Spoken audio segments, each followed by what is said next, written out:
It's a pleasure to introduce Michaela Larson. Michaela, you can go ahead and share your screen. Plan International has just been on a journey, as Michaela will share, for the last few years, in a massive implementation in the monitoring and evaluation space. And they're kind of preparing to go live with a phase 2 mid next year. As we kind of just learned in one of our sessions, we talked a little bit around just what they're hoping to do and even standardizing some of their beneficiary data. So exciting to hear a little bit more around what they're hoping to achieve with MEL, where they've already gotten, and some of their learnings. So Michaela, I'll pass it over to you. Great, thanks, Katrina. Hi, everyone. I'm Michaela. As Katrina said, I'm based out of the M&E department, out of the global headquarters for Plan International. We've been working with AMP for a few years now, and we officially deployed our version of AMP, which we affectionately call PMERL, which stands for Project Management, Monitoring, Evaluation, Research, and Learning. The M works for two different words. It's also a very rude word in Dutch, so if you want to speak to your Dutch friends, you always have that in your back pocket.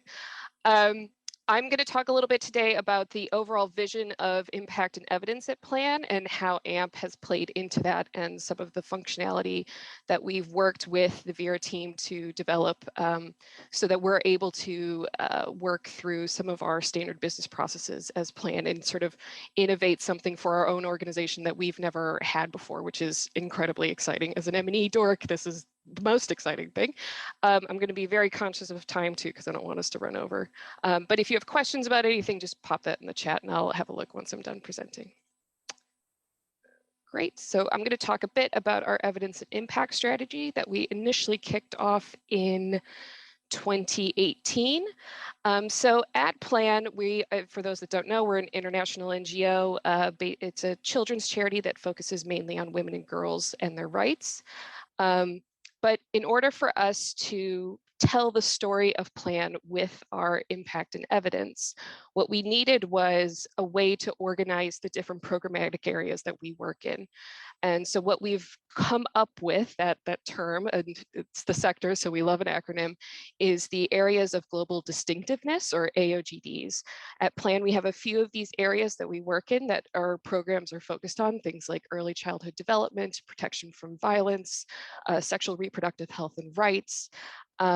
And through this process that we've been working through in the last couple of years, we've been able to develop a big catalog of results and indicators that our different country offices can use in their project and program log frames. One of the big pieces, though, that came out of this is we wanted to be able to aggregate data not only across projects within an office, but also across offices, across regions, and then to be able to tell a global story of Plan based in the evidence that was coming out of our projects and programs. The way to do this, if we have, and we do with our AOGD indicator catalog, there's many hundreds of indicators. So what we have developed through this process as well is something called the AOGD core components. So if you are an office that's working in a particular area, such as early childhood development, we would expect that you pull one of a few, 3 or 4 different indicators that is now mandatory as a part of your results framework for your project. And that way we can be able to say, moving forward, all of our ECD projects will now have certain indicators that we can be able to aggregate across different offices, across different themes, to be able to tell this story of Plan. But it's all well and good to have this new theory of change, and it's all shiny, spanky, new looking. But what we really needed was a system to be able to store all this data. At a big organization like Plan, there's a lot of different stakeholders, lots of different donors who need reporting done in lots of different ways. But the source data relatively stays the same. So how do we create this big transparent system where we can cut down on those requests coming into our colleagues at country offices so that it's all transparent in one place, and we can continue to have this data pull through, so that we can have this picture of what's going on with our projects in real time as well. Because a key part of M&E is also developing some learning as well. So if there are things that are going wrong or should be done differently, how do we pull that data in and learn from it in real time so we can correct in real time as well if we needed to? And that's when Plan decided we needed to find a system that could underpin a lot of what we wanted to do with this vision of this new AOGD package with our new strategy. And that is where AMP Impact comes in. So this is part of what our overall strategy is, but a key piece of what we wanted to do over the last 5 years was develop this evidence base using a system that was results driven and promoted accountability amongst our colleagues so that we could all have data on the same things in the same time. And across our different pieces that we were working on, the global M&E system was a key piece that was coming out. And again, that PMRL, that fun PMRL word is going to pop up a few more times. So yes, and again. So this is what we really needed was the system that was going to be able to work across lots of different colleagues at Plan, both down to the project level all the way up to a scalable global level, to be able to strengthen the analytics and evidence that we were pulling through. Part of what we really wanted was information that we could report on to different stakeholders in real time, and to be able to have that information at people's fingertips instead of 15 different Excel spreadsheets across different laptops and what's his face is left and it's not here anymore. We wanted something much more consolidated and better accountability. We wanted to see, you know, how frequently are you measuring data on some of your projects? Are you doing any monitoring? And is that part of the reason certain projects are doing better or worse than others? And to promote this culture of learning, because when it's still sort of scattered around different computers and across different staff members, it's not as transparent, and the learning is still siloed into different people in different places.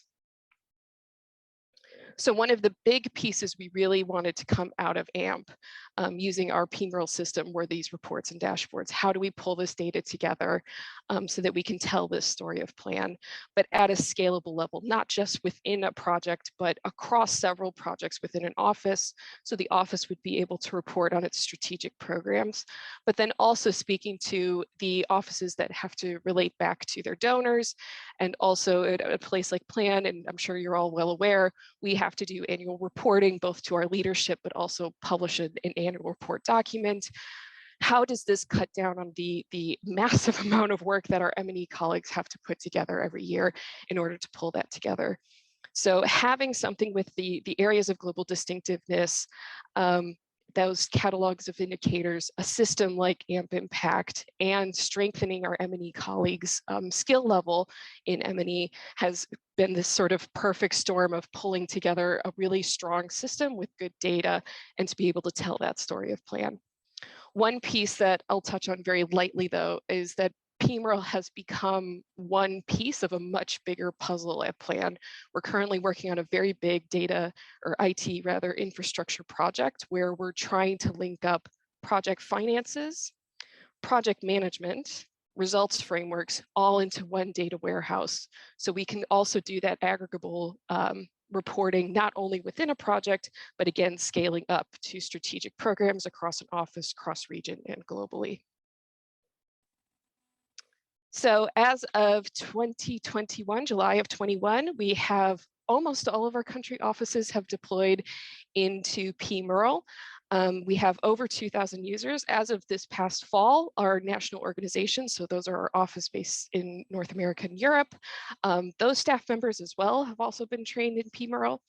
And we're starting to work through different team members at our global headquarters as well. So it's been a very busy time over at Plan. If you have any friends working at Plan, I'm sure they've heard about PMRL and been badgered by me to join our trainings at some point. But it's been a very successful deployment so far, and we're now starting to see a lot of the benefits of what we were aiming to get out of something like AMP.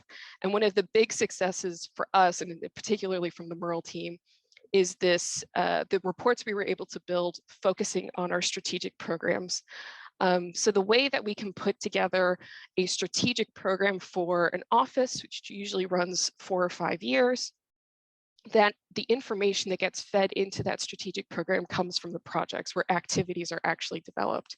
So we wanted to be able to build a report that could pull through that results data from different projects across the office, filterable by a particular program or particular program results statement.